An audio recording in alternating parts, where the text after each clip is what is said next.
Hello and welcome to episode 64 of Speak Free with MattyG. I'm joined here today by a very special guest. We've got Louisa Hope in, who is a survivor from the Lindt Café Siege, also known as the Sydney Siege, which happened back in 2014, December 2014. Now, anyone who was, I guess my age or a little bit younger and everyone older than me would remember that day very well. We're going to talk about, obviously, the events of that day today, and then we'll also go into sort of how you've coped with the trauma of that following the events and the years that followed. It's been just over 10 years now. Yes. So take me back to that morning. You went in there with your mother, right? That's right. Well, actually, at the time, Matty, my mother and I were living out at Emu Plains, and she'd not long lost her partner, and I was with her to help get her through that. And so we had decided, seeing we had an early appointment with a lawyer in the city, to go in the Sunday night before. We stayed at the Hilton and had a lovely dinner together. So when we got up in the morning, we did our normal, just a normal day. And we had that moment where we thought, will we go up to the Lindt and have coffee, or will we stay at the Hilton? What will we do? One or the other, don't know. Didn't want a big breakfast. So we just got into the car and slid through that door and went to the Lindt, really random. And it's just, it's moments like that, right? It's these decisions that seem so, minuscule, that I guess changed the course of your life. Yes. And what time was it of the morning when you realized something was wrong in that cafe? Yeah, we'd had, funny thing, my mother, right? So my mother is Robin, and at the time she was 72. And we had settled down to have our coffee. And if people remember how the Lindt Cafe was laid out, there was a bench seat that ran along the Martin's Place side. And then I was facing my mother, who was sitting on that bench seat. So I was with my back to the cafe. Mum was looking out. So we're just there having coffee, right? And a bit of toast, and it's all ordinary and no big deal. But Mum was absolutely just so distracted by a particular man in the cafe. And she's, wonder what that man's doing. Why is he over there? It looks like the manager's going to talk to him. Why is the manager going to talk to him? And I'm like, Mum, don't worry about it. And so, but this went on and on.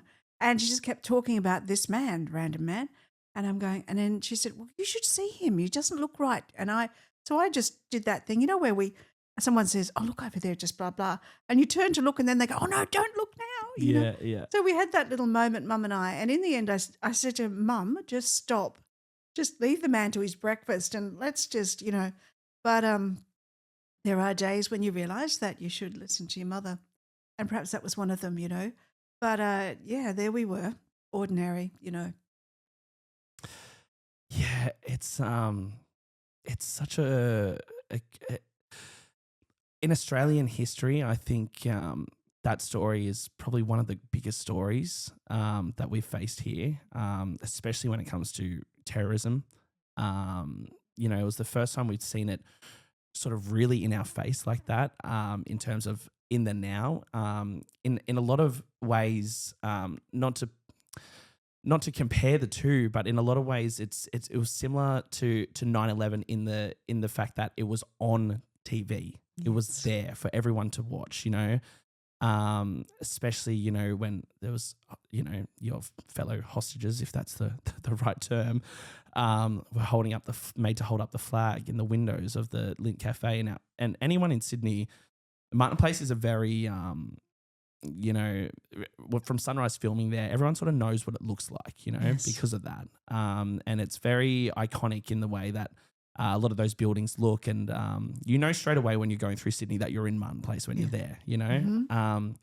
And I think to see that, to see those windows where we've all seen that, we've all been past there. Everyone who's been to Martin Place has walked past Yes. that shop. Even if you haven't been into the cafe, the cafe, you know where it is. And I think to see that, it really hit home, because it was like it was a moment of, it could have been anyone. Yes. Anyone could have been there at that time, especially so close to Christmas when Yeah. so many people are in the city doing Christmas shopping, or they've already left work, or they're traveling, or so many possibilities of who could have been in there. And yeah, just it's just one of those crazy things is that unfortunately for you and your mum, it was you two that were in there, Yeah. along with, there was 18 hostages in total, right. wasn't there? So Yes. was it 10 customers and 8 staff? Is that right? Yes, that's correct. Yeah. You know, of all the people who should not have been there, my mother and I should not have been there. And you just don't imagine your life, that you will be in a circumstance like that. We all know that we're going to die one day. That's the reality of our living. But here we are. It's suddenly up close and very personal. Yeah. Now, there was a moment from what I've read and listened to, there was a moment where he stood up in the cafe, right? Mm. Now, I don't know if you want to say him by name or not. I'm not sure if we've actually said his name or not. How do you feel about that? Well, I'm happy to not name him if you'd prefer. Yeah. Yeah. Well, with regard to his name was Haron Monis. But I think that Jacinda Ardern from New Zealand really nailed it when she decided not to name the terrorist Yeah. in the tragic events that happened there in Christchurch. And so, for me, he's always just been the gunman because he was the man with the gun. Yeah. And as he kept telling us, the bomb, which, yeah. So we don't need to talk about his name. Yeah, I agree wholeheartedly. So the gunman, or the man with the gun, whatever you want to refer to him as, there was a moment he stood up, right, and declared that this was a terrorist attack. This was a hostage situation. Yeah. Talk me through that moment. What was that like? Was it almost unbelievable at first? Well, it's peculiar because a little buzz went round the cafe, or the doors are locked. And I thought, oh, that's ridiculous. They just get the building manager, whatever's happened, no big deal. So I said to Mum, I'm just going to pay for breakfast. So I got up and I went and I paid. And I think it's important to note that I actually paid for our breakfast that day. Anyway, that aside, it was a strange moment because I was facing the register that was looking out of the front door of the cafe onto Martin Place there. And the little girl who was serving me, God love her, she was just aghast. And I'm thinking, what is wrong with this girl? Why isn't she paying attention? Oh, well, okay then. So I'm paying her the money. We're doing the exchange and he's behind me.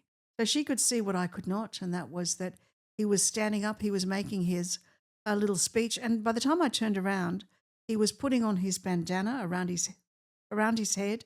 And he was telling us that we were all hostages, that Australia was under attack, and that he wanted to speak to the Prime Minister on national radio. And in the split second of it, I really thought, oh, this is candid camera. Now, candid camera is long gone, but I remember it as a child. It was just a silly sort of thing that people would, catch people candidly on camera and would always be funny.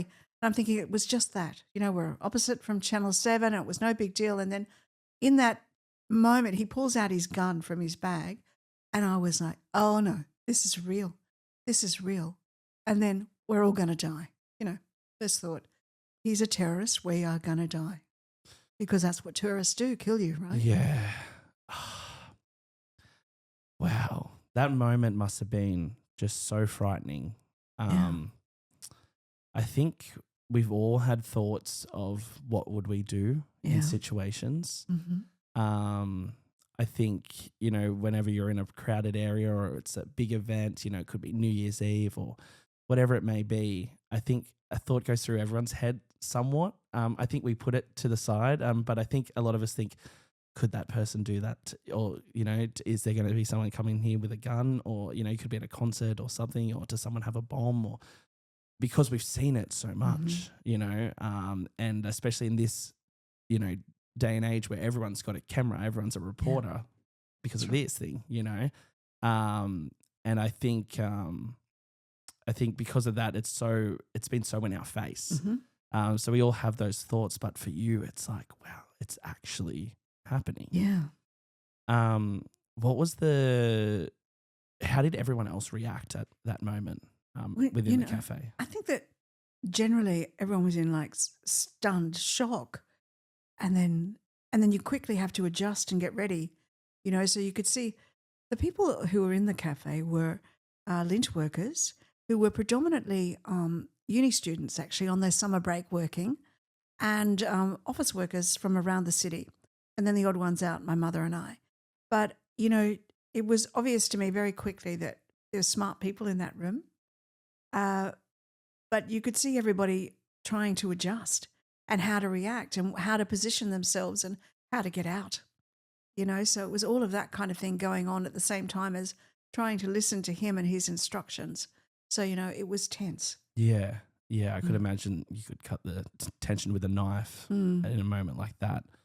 How long was it from that moment? Because I do remember vividly when YouTube videos started to pop up with hostages making requests on behalf of him, or requests or demands, however you like to phrase it.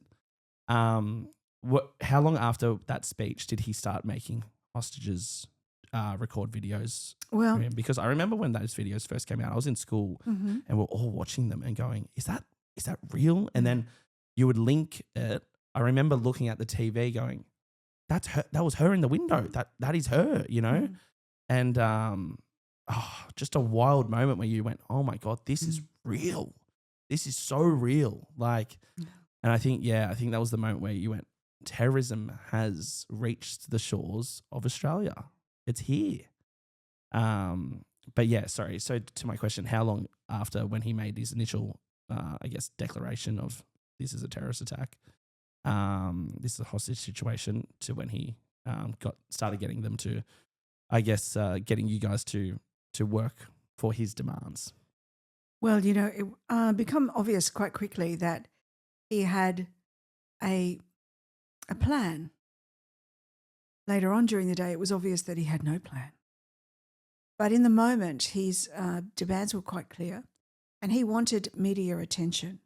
So he first, pointed to the television set that was in the Lindt Cafe, which runs perpetual ads for Lindt. But of course, that's not a live TV. So he then said, well, we need to get some media attention. He'd actually asked me to call 000, and I thought I was calling 000 for the first time, but actually Tori Johnson, the manager of the cafe, had called previously. So that was an interesting experience. But for him, he then said to me, I want you to get ABC radio on your phone. Now, as luck would have it, I didn't have my phone that day. I'd left it at home. So Mum's phone. Now, Mum, for whatever reason I've never understood, she had a Samsung and I had an Apple, right? So very different phones. And so I had no idea how to. I eventually found ABC radio, but it was the book club and not what he was interested in at all. So in the moment of the kerfuff and the, get me there, radio station, Jared Morton Hoffman, who was one of the young at the time Lindt workers, says to me, I'll do it. So I handed over the phone to Jared, very grateful. And he just ran with it from there, thank goodness. So that was a good thing for me because I was obviously frustrating that particular gunman at the time, not being able to find ABC radio, because he wanted the news. He wanted to know what people were saying about him and what was happening and, his big lie about there being bombs all over the city and all that sort of thing. So, yes. So then it became very clear amongst us, actually, that we should help him, in inverted commas, We should do whatever he wants until the police come and rescue us. So that's how we were trying to manage him. He imagines he's managing us, but equally there was this unspoken thing between all of us hostages where we just all got on board with the idea of doing whatever he wants, giving him whatever he wants until the police come. Yeah. Wow. You say unspoken, and I completely understand that there would have been just that agreement within you. This is for the best. Yeah. But were there conversations being had between hostages? No. At all during the He had very deliberately separated us all out. So he put the men on the outer ring, the women on the inner ring around him. Yeah. He separated my mother and I. He said, right at the beginning, he had us eyes closed, eyes open. He was controlling all those kind of things. And certainly we weren't allowed to talk to each other. Of course, we're all humans and we all know what it's like to give someone a look or an eye and Mum and I could have that kind of little conversation. Then he was saying things like to us, don't talk to anyone with your eye. So, don't look at anyone. So, it's pretty intense. So in some ways you sort of think, oh, he had planned that. He did know what he was doing. And then other ways you thought, no, he didn't know what he was doing. Yeah. No end game plan. Yeah. Wow. There's a moment I've heard you talk about it on another podcast where you said you saw a tiny glimpse of a human side of him when he allowed you to have your medication. Now you suffer from MS, correct? Yes. My mum's friend actually, she's passed away now, but she also suffered from MS. So yeah. I'm quite aware of the difficulties you face. And I'm sorry you have to go through that. Thank you. But in that moment, what was that? Was that odd for you to see him show, I guess, a little bit of, grace towards you, for want of a better word, in that moment? Talk me through that. Well, this is an interesting thing. This was one of those moments. So my mother, Robin, she stands up, puts her hands on her hips. I thought, uh-oh, we're in trouble. And she says to him, I want to go to the bathroom and my daughter needs her medication. And I was like, oh, Mum, And so he says, you go to the bathroom. And then he says to me, Louisa, come here, sit right next to me. And I'm thinking, thanks, Mum. The cops are going to come in and I'm going to be sitting right next to him. And if they miss him, they could hit me. Anyway, all those thoughts. But so I'm sitting right next to him and he wants to know everything about MS. And I'm like, why do you need medication? Well, I've got MS. What's MS? How do you get it? How do you catch it? What happens? Blah, blah. And he had earlier kicked my walking stick away from me very early in the piece. And so then I'm telling him this whole story about MS. I'm thinking, he wants to kill us, but he's curious about me having MS. A little later, he'd gotten someone to pass my handbag and I took my giant green Tupperware bottle out of my handbag and put it on the table. And then I took my medication, and which I was grateful for, because even though I don't take medication for MS as such, my mother knew that I could do with some painkillers actually. So yeah, that was a good moment in that sense. But later on, he puts his hand on my water bottle and he says to me, Louisa, anytime you need your medication, you do not have to ask me. You just do what you have your medication whenever you want. And in that split second, I thought, oh my goodness, he thinks my water is my medication. And I thought, well, I'm not going to tell him otherwise. And so, but it was just like, oh, thank you, brother. Because at some stage he instructed us to call him brother. Mm-hmm.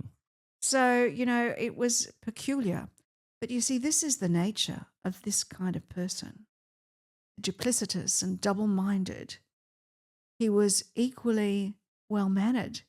He was kind to me, kind in letting us have toilet breaks and water, at the same time willing to kill us.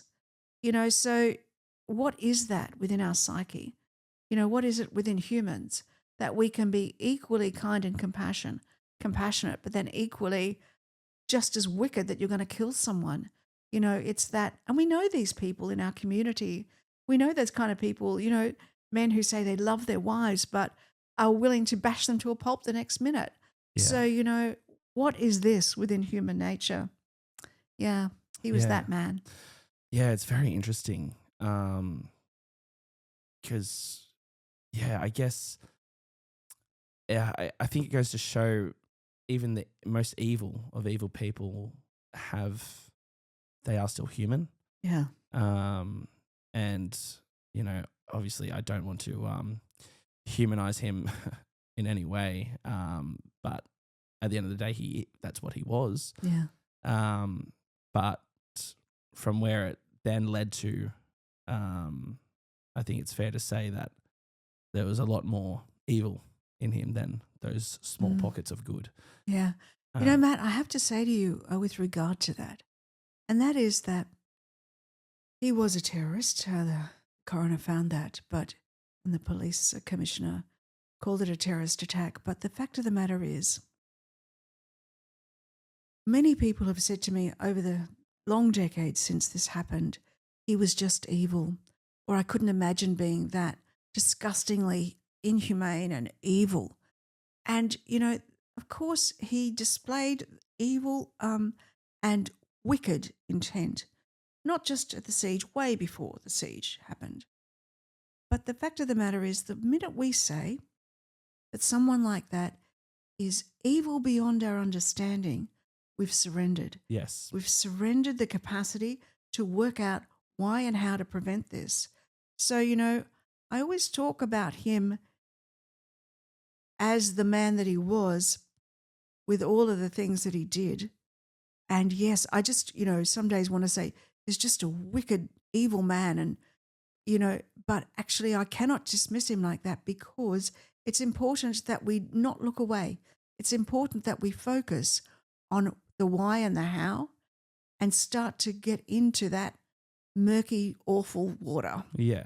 Yeah. And I think people, especially people who do commit these horrible acts, are so much more complex than I think a lot of the time we make them out to be Yes. within media.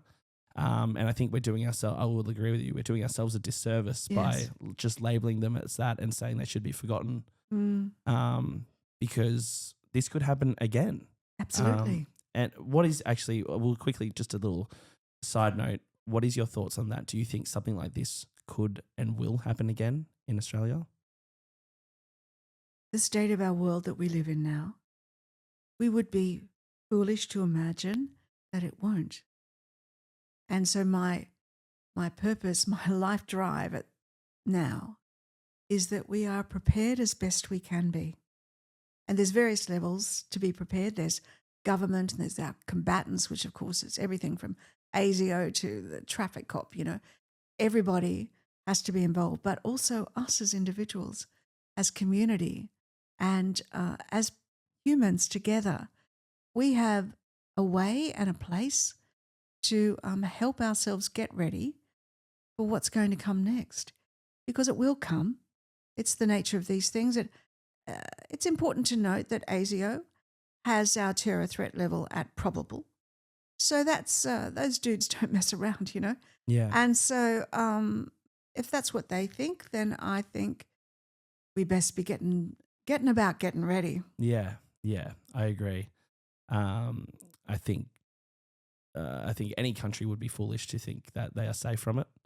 Yeah, I would even go as far to say that something like this is definitely probable within like the next few years, as there's rising tensions across the world with wars that we probably should not be involved in, which seem to be somewhat a catalyst for moments like what we saw, not so much just with Lindt Cafe, but what we've seen with terrorist attacks around the world. And a lot of it is linked to overseas conflicts that we should not be a part of. And yeah, back to that day. And what date was it? It was the 14th of December, 2014. Yes. 14/10/2014. Yes.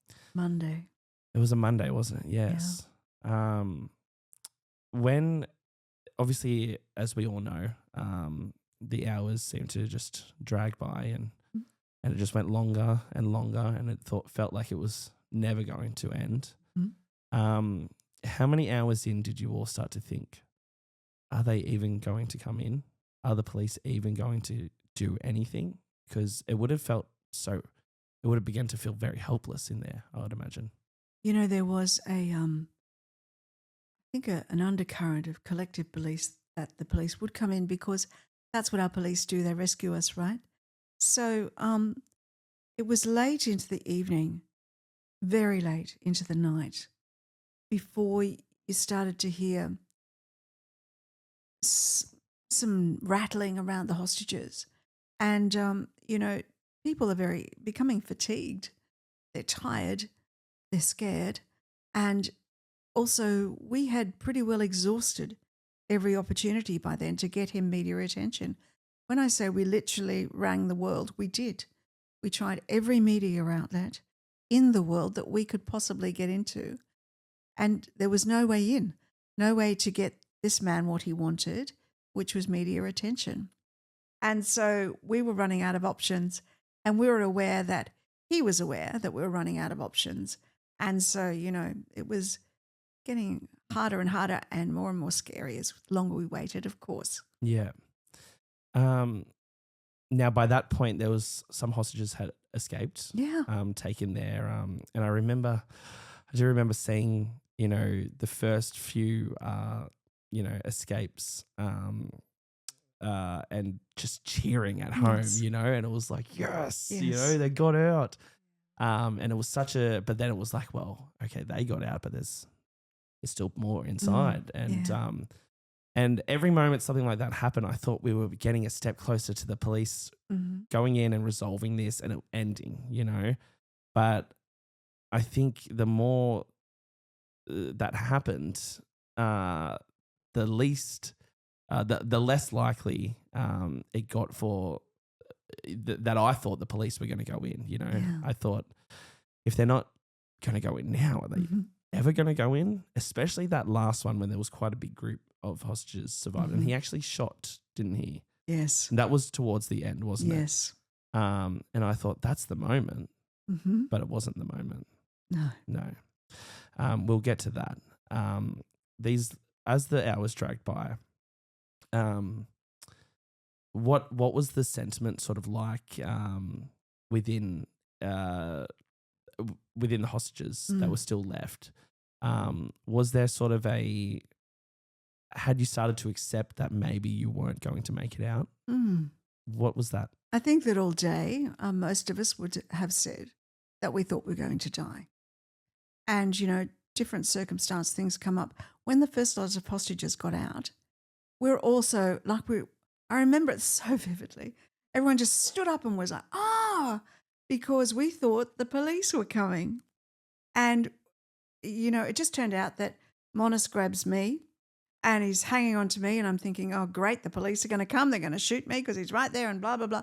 And then quickly, Jared Morton Hoffman yelled out, thank goodness, because we're all up and there's a fuss and we're all hyper because we're thinking the police are coming. And Jared says, no, the police aren't coming. They escaped. And the temperature in the room just dropped. Like, oh, they escaped. How did they escape? Couldn't believe that they'd escaped. Clever men, they managed to work out how to get out.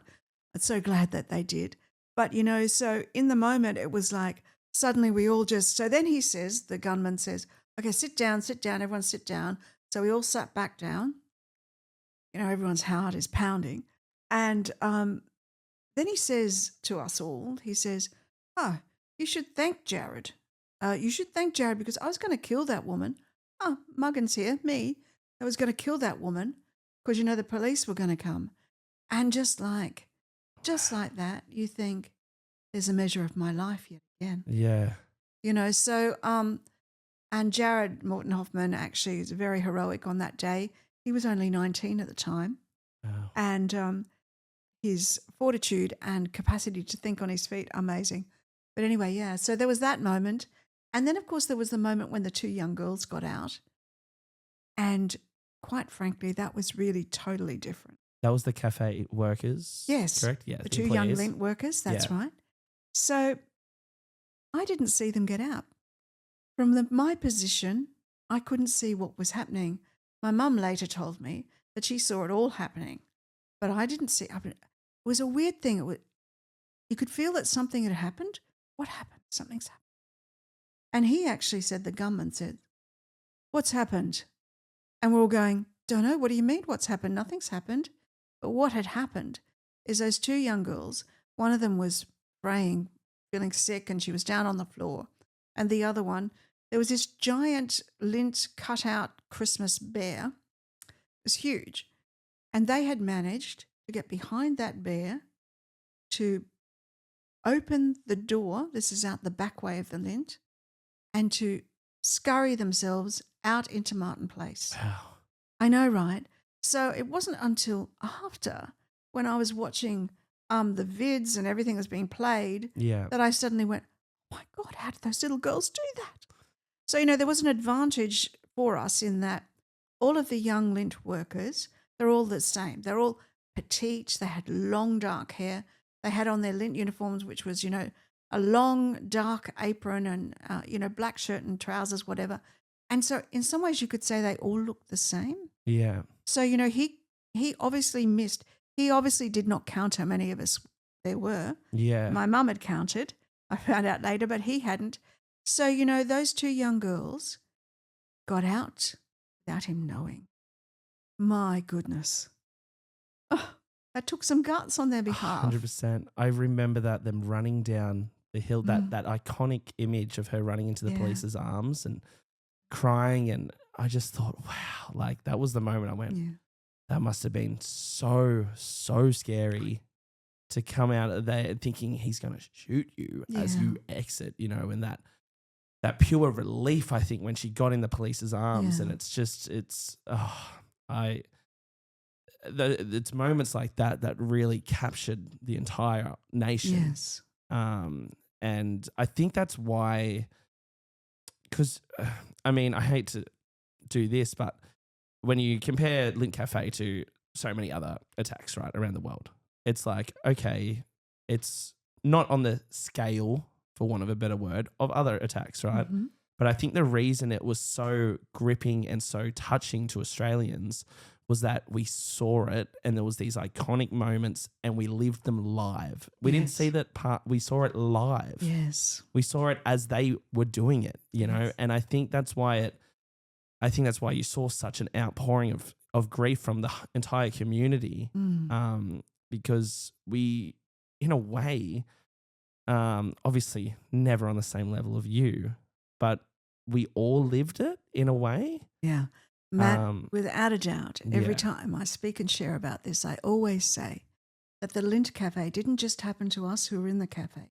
It happened to our whole nation. Yeah. All of us, one way or the other. We could not be impacted by what happened that day. And as you said, the fact that it was live on television, my goodness, it's just quite insane to think about that. Yeah. But, you know, it's interesting how media plays in and plays out. I could tell you so many stories about the interaction of the media and the impact of the media of us in the cafe.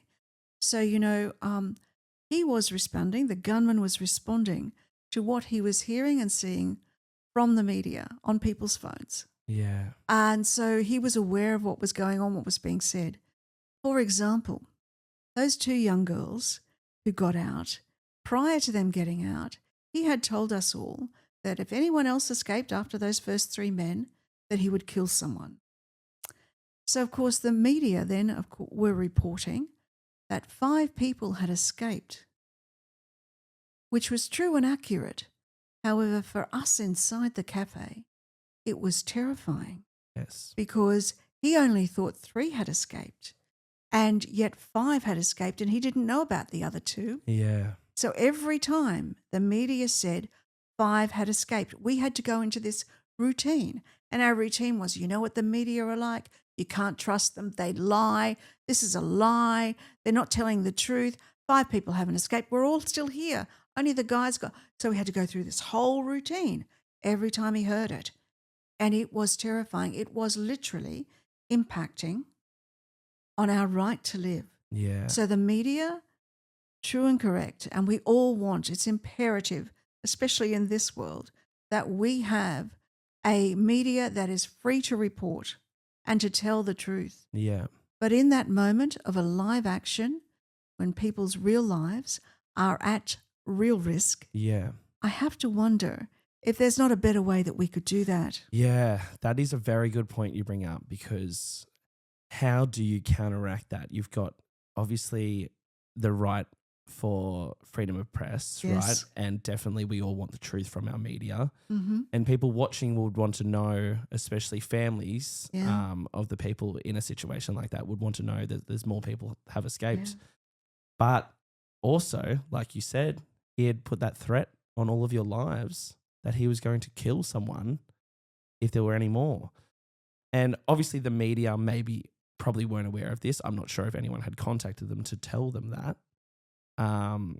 But certainly it's a tough one because It really is. But it is something, you know, we have the capacity. We are a sophisticated culture. We have the capacity to wrestle with this and to work through it because, you know, it is important. We are talking about people's lives that are at risk because the first thing you have to assume in any live violent situation is the person who's perpetrating the violence is totally conscious and aware of what's 100%, going on. especially someone that's committing terrorism. Yes. Because a lot of the time what they're most concerned about is causing terror. Yes, right? exactly. And the best way to cause fear and terror is to have it blasted everywhere over the Yes. media.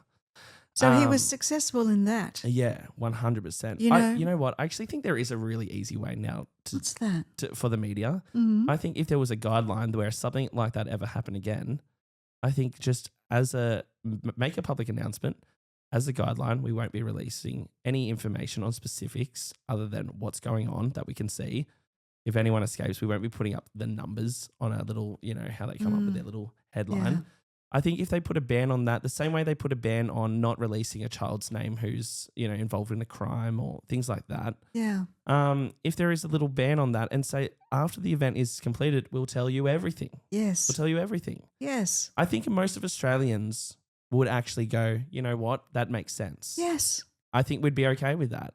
And I think that makes total sense, Matt. And, you know, really, we have to persuade our media to do this because it is a big thing to ask them to not report as they're seeing in a live situation. Yeah.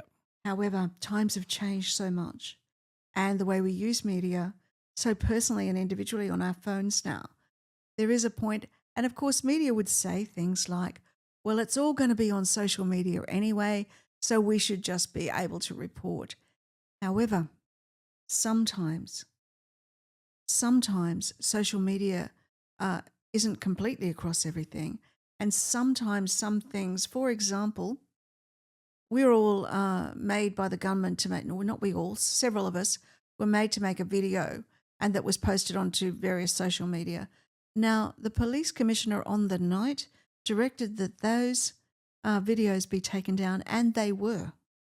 So there is a capacity and a potential there for us to sort of say, you know, and this is a big deal for the people from New Zealand. And of course, Christchurch Call, who is working on this particular issue of media reporting through terrorist attacks. So, you know, like, and social media and the big conglomerates being willing to sort of go, oh, yeah, right, that's live and that's real, we'll take it down. Yeah. But there is the capacity. It is complicated, but not beyond us. So, yeah, I think your idea is a good idea. Yeah. Yeah. I think there's definitely a way. And Yes. I think most, let's just say the average Australian would be completely understanding of that. Yes. I think who you got to convince is the media who are trying to, I guess, make money from Yeah. a terrible situation, which Well, is yes, also, that's a thing. yeah. I mean, it's, I guess it's all part of it, right? Is, you know, the more eyes on a article or more eyes on the TV during that time is the more money coming in. But when people's lives are at risk, you know, screw the money. Yeah, let's what I think say. about it a bit deeper, huh? Yeah. Now, I do want to talk about sort of those final moments in the cafe. By this point, you've been in there how long? So say it started at about, what time of the morning did it start? It's always confuddles me. My mother-in-law, I always said that we were there for 17 hours, but the official records say that it was 16. And I guess that's because, you know, Mum and I were there, you know, having breakfast. And yeah. for us, it was a 17-hour day. Well, actually, it was more like years. But anyway, so yeah, I can't remember how long we'd been in there by that time, by the time the ending, by the time the next lot of hostages got it. Yeah. So those, it was early hours of the morning. That's right. I remember watching it vividly on TV in my room. I could not even lay in bed. I was standing in my bedroom watching it because I was just amped up. I just wanted you guys to just all survive, you know. Yeah. And Thank you. and I think I wouldn't be the only Australian doing that. I No. think we all were.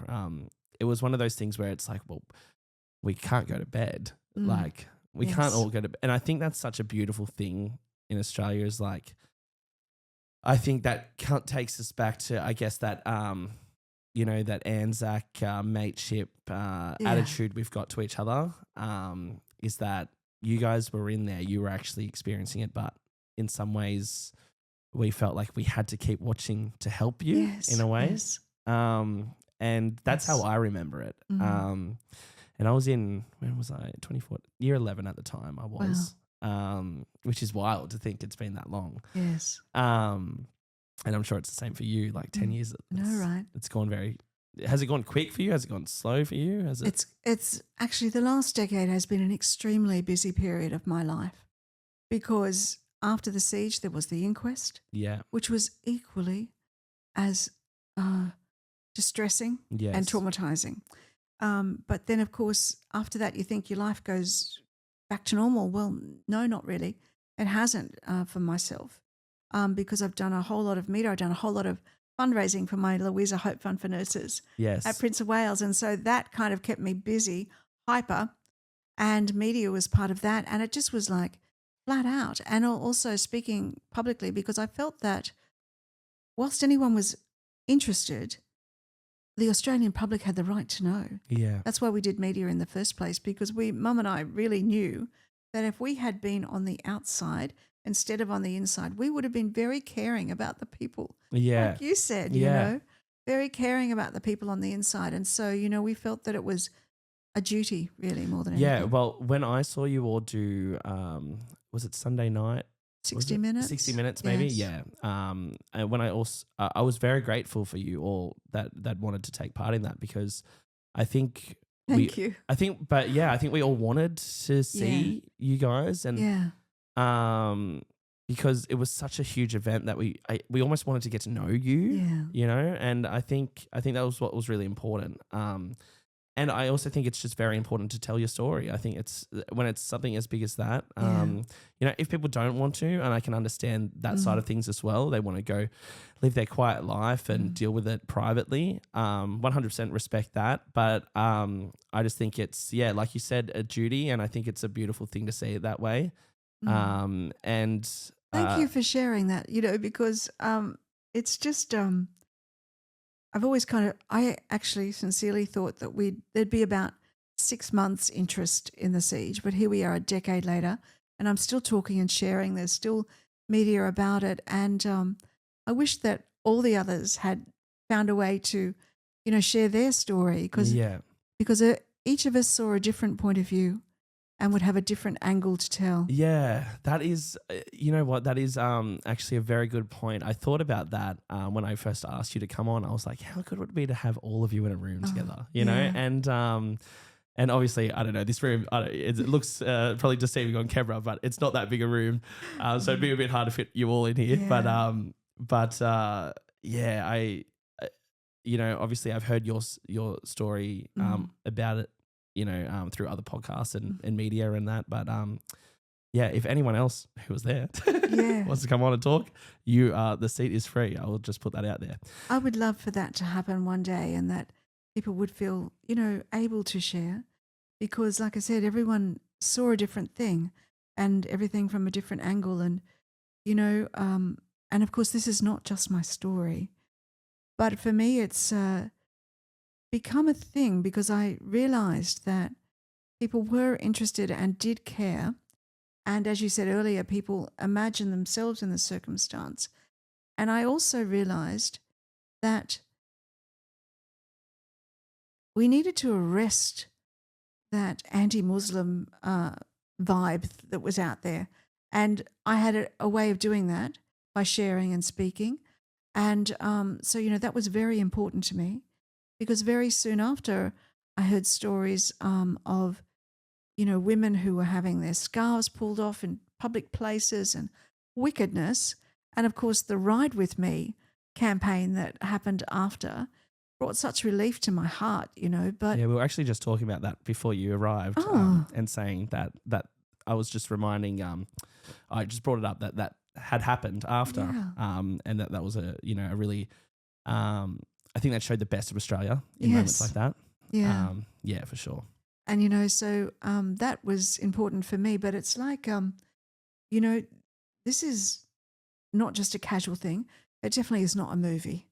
You know what I mean? Like, it's real life for us Yeah, and our experience now. And of course, the thing is, when anything happens to any of us, no matter what it is, it is for our own benefit and the broader benefit that we just suck the guts out of the experience and take away whatever good we can and find ways to make improvements. yeah, Otherwise, we just keep being hit in the head with the same hammer, yeah. So certainly that's, I guess, yeah, my motivation about it. But yeah, it's been great to hear your side as a young person on the outside. Thank you Yeah. for sharing that with me. No worries.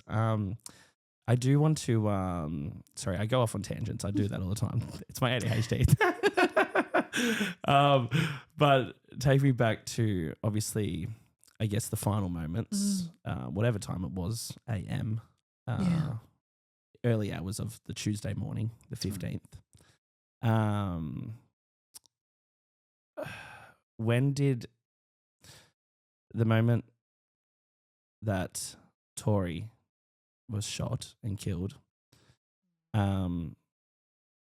what were the events that led up to that, and how did that sort of transpire into what I guess became the final moments of the siege? Well, I really think it started the minute he pulled out his gun, but I think that it started towards the end when it became obvious to all of us and to him that there was no way to get the media attention that he wanted. At one stage, he'd instructed us to tell the negotiators that he was willing to release a hostage. And he said, "What's the use of me releasing the hostage if I'm not going to get the credit for it? Like, I'm a nice guy. I've released a hostage, But he was not going to get any gain from it. So why do it? So, okay then, right, we're all just in this stalemate position. It's obvious. So he's got to do what he said, kill one of us or do something. So it was a bit edgy. Interestingly enough, at the inquest, they were talking about how the negotiators and the people advising them were saying, it's becoming quiet in the stronghold. That's what the police called it, the stronghold. Ordinary people like us call it the cafe, but from the police's point of view, it was the stronghold. It's becoming quiet in the stronghold. They'll all settle down for sleep, and eventually he'll go to sleep. I think that's what they were waiting for him to go to sleep. However, the reality was, in the stronghold where we were, in the cafe, was far from settling down. It was escalating. He was escalating. We were getting more freaked out. It was rising in tension as opposed to depleting. So we're in this situation. So he suddenly says, right, we're going to have drinks and some food. Okay. So he sends the Lindt workers out to the kitchen. No coffee because the coffee machine's too loud. Make tea and bring food. Okay. We're going to have a cup of tea. So who wants tea? Okay, yes, it's been a long day. I'll have a cup of tea. I think I had a stale croissant. I can't remember. But, there we all were. No, I don't think he had anything to eat. I can't remember now. But, so it was all pretty okay then. What are we going to do? What's going to happen? And for a brief few minutes, we were all, okay, what's next? It was getting colder in the cafe, even though it was a summer's night. He'd sent Jared upstairs to get whatever he could find to keep people warm. He came back with a whole stack of aprons. So there we were, huddled in Lindt aprons to try and keep warm. Crazy, huh? But then, of course, he still couldn't get what he wanted, which was the media attention, but he was hearing the noises in the cafe. The noises in the cafe were the thud of the ice making machine. It was the fridges buzzing, industrial fridges, all those kind of things. And every time it happened, we'd all say together, "It's the ice making machine." Like just chill, right? We've heard it all day, but it was louder as it got darker and into the night. So then there we were. Machines are making the noise. And he says, "I'm going to go to the kitchen because I think the police are coming and inspect the kitchen." Okay, all right. He'd never done that. The whole day he had never done that. This was unusual. This is a bit, I'm thinking, okay, pay attention. What's going on? He's going. So he starts to walk towards the kitchen and he's taking two of the women. Fiona Ma, young Lindt worker, 19. I think it was her second shift, actually. Wow. So he's taking Fiona, he's taking Selena, a worker from the city, and he's taking Jared, and they're walking in a line towards the kitchen. Then all of a sudden he says, "Jared, mind the door." What? Jared, mind the door? What's going on? And he points to the back door, and okay, he says for Jared to pay attention and just go and mind the door for him. Okay, mind the door. I mean, sure, he's going to mind the door. And then he continues towards the kitchen with the two women. And at that point, I went into major freak out. I can't tell you. I just become terrified. Like, what is he going to do? Is he going to kill those two women, or is he going to do something worse to them? What is his plan for those women that he's taking to the kitchen by himself with his gun and the bomb? And I absolutely was terrified. And in the moment, I went into a intense, deep prayer. This is what happened, I closed my eyes and I'm like, "God, are you even there? Are you listening? Are you seeing what's happened? Protect those women. Like, God, what's going to happen?" And I was in the middle of this frantic internal prayer, and then bang, hear a noise. And I opened my eyes, and to my absolute gobsmacking surprise, all of my fellow hostages were gone. They're all right there, and they were gone. I went, okay, right. Well, we're leaving. Right, okay, I better get up and I better go. Of course, next to me, just behind me on the bench seat, is Tori Johnson and my mother. So I'm heading towards the back door, and I'm saying to Tori and my mum, with just hand signals and nodding my head, because I didn't know where the gunman was at that stage, come on, there's no police, nothing like that. So I'm heading towards the back door, and I'm standing there, and then I suddenly realized that Tori and my mother are not moving. And I'm like, what is wrong with them? Come on. I'm trying to, and if they were saying anything to me with their eyes, I certainly couldn't see it. Had no glasses on that time. And come on. And literally, I stood at the back door and I spun around on one foot, which is crazy because I thought, what am I going to do? I can't leave my mother. Cannot leave my mother. What am I going to do? Okay, then I just lay down on the floor, stretched out my arms, and thought, he is absolutely going to kill me now because I'm not in the seat that he'd allocated me. He's going to kill me. Anyway, the next minute, like within seconds, he was over the top of me and he's grabbing me, and he'd grabbed through my dress, my bra strap, and he was hauling me up. And of course, I've got MS, as we've said, and I'm a bit dodgy on my feet, and he's grabbing me and shaking me, and he was so panicked. He was freaked out. And he was saying, "Stand here, sit, no, stand, no," didn't know what to do with me. He settled, "Stand here," on his left side, and he calls to my mother, "You come here, stand on my right side," which she did, of course. And, then he calls to Tori and he says to you, "Manager, kneel down and put your hands on your head." Well, of course, instantly, we know. What's that? That's execution position. And that was terrifying. So here we were. Where are the police? We're waiting. And so he then starts to jostle the gun. So he's jostling the gun on his shoulder. He's already gone into his pockets on his cargo pants, pulled out the extra bullets and put extra bullets into the gun, knowing nothing about guns, I have no idea. Anyway, he's jostling, and then he's prepping, and he's facing towards Tori, and I think, oh my goodness, he's going to kill Tori. What can I do? Could not think of a thing to do. And the next minute, bang, he releases the gun into the far right-hand corner of the cafe. And it was like, well, Tori flinched, and we all flinched, and it was a moment of like, Oh, he shot the gun, but he didn't kill Tori. Okay. Okay. And then we waited. We kept waiting. He was obviously waiting. I mean, I don't know the mind of a terrorist, but he was obviously waiting for the police to come. He's facing towards the front door, and I'm thinking, but what about the back door? Okay, he's facing forward, and then he starts to do it again. He starts to shuffle the gun, and he starts to position the gun on his shoulder. And then the next minute, bang! And this time, Tori fell forward with his hands just still behind his head, and he fell forward. And, going, whoa, and think, oh, no. Then he just hit Tori in the shoulder. Maybe Tori's just fallen forward, and your mind goes to all sorts of strange places. And I was wishing and hoping and praying that Tori had just fallen forward. But of course, the truth is, he had murdered Tori in that moment. Yeah, wow. But there we were, still waiting. Mum and I were still waiting for the police to come. And still waiting. Wow.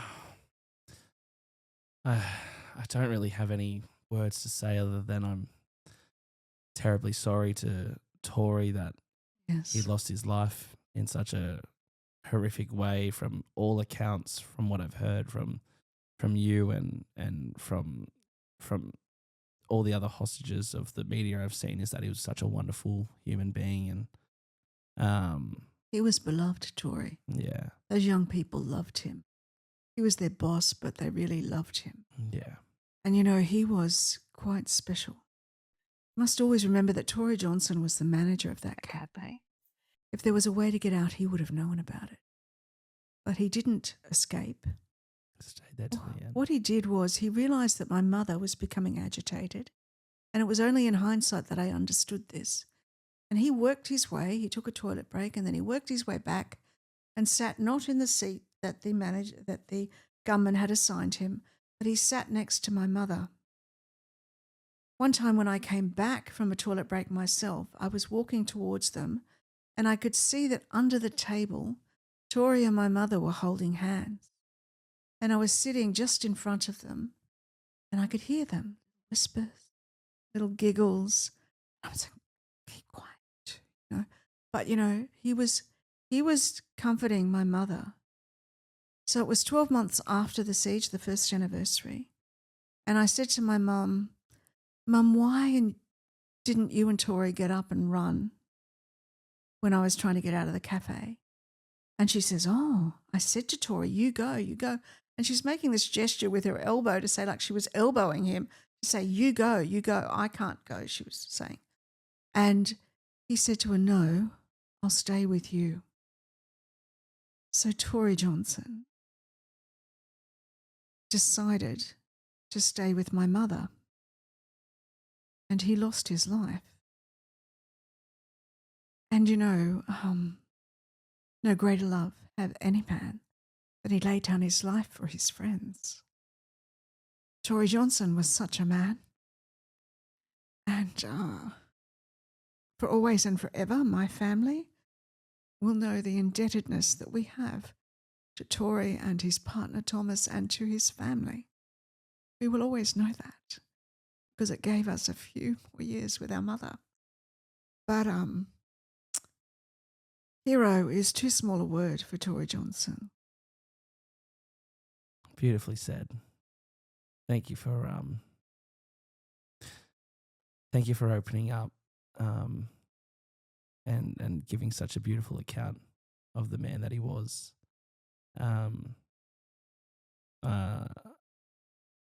The way you tell what happened that day is such a credit to you. The way you've remembered everything, the description. I think it's very important for people to be able to hear, and listening to that. That was the first time for a long time my heart has raced hearing it.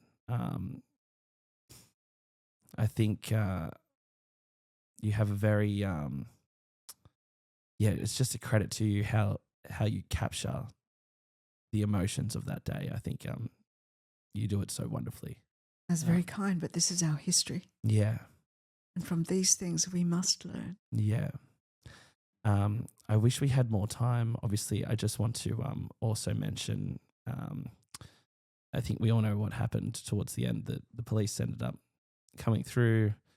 There was we all remember seeing the outside and just the flashing lights of gunfire. Terrifying. Terrifying. Oh, You my were in there. You were shot in the foot, correct? Yeah. And I took shrapnel to my belly. Yeah. Wow. Yeah. And see, even in that moment, when police have come through, it's the danger is not over. No. Katrina, obviously beautiful Katrina Dawson, lost her life. Yes. In that. And, you know, rest in peace to her and Tori. Yes. And if anyone wants to pay their respects, there is a beautiful memorial in, there's a small memorial in Martin Place. That's right. For them. And yeah, like I said, I wish we had more time to sort of get into that. But I think what I want to end on is a bit of a brighter note. And we all remember the sea of flowers. Yes. Following. Now you were still in hospital for quite a long time after. Yeah. But seeing that on TV, seeing that in the newspapers, the photos, what emotions did that bring to you? What did that make you feel? Without a doubt, when the tragedy of what, that Tori had really died and that Katrina had lost her life, when that all come together, I was in hospital and, the focus was on surgeries and that kind of thing. But knowing that Australia responded the way it did, it brought the deepest peace to my heart. Because quite frankly, Matt, I was terrified. By the time I was getting ready to go down to surgery, I'm thinking, oh my goodness, we're going to have race riots in the street after this. But we didn't. We had flowers. And the coming together, the people have told me of what happened in Martin Place. And I wished I'd been able to be there, quite frankly, because I know that was universally healing for our country. And but it certainly brought me a peace. I kind of like went, oh, we're going to be okay, Yeah, beautifully said. Thank you so much for coming in. It's an absolute honor to have you in this studio. And you're honestly, I would love to have you back again to go further into detail in the stories following what happened, sort of after, in the years after the attack, and how you've dealt with that. But yeah, thank you so much for coming on, and yeah, it's been a real honor. Thank you, Matt. Thank you. And remember, everyone, speak free with MattyG.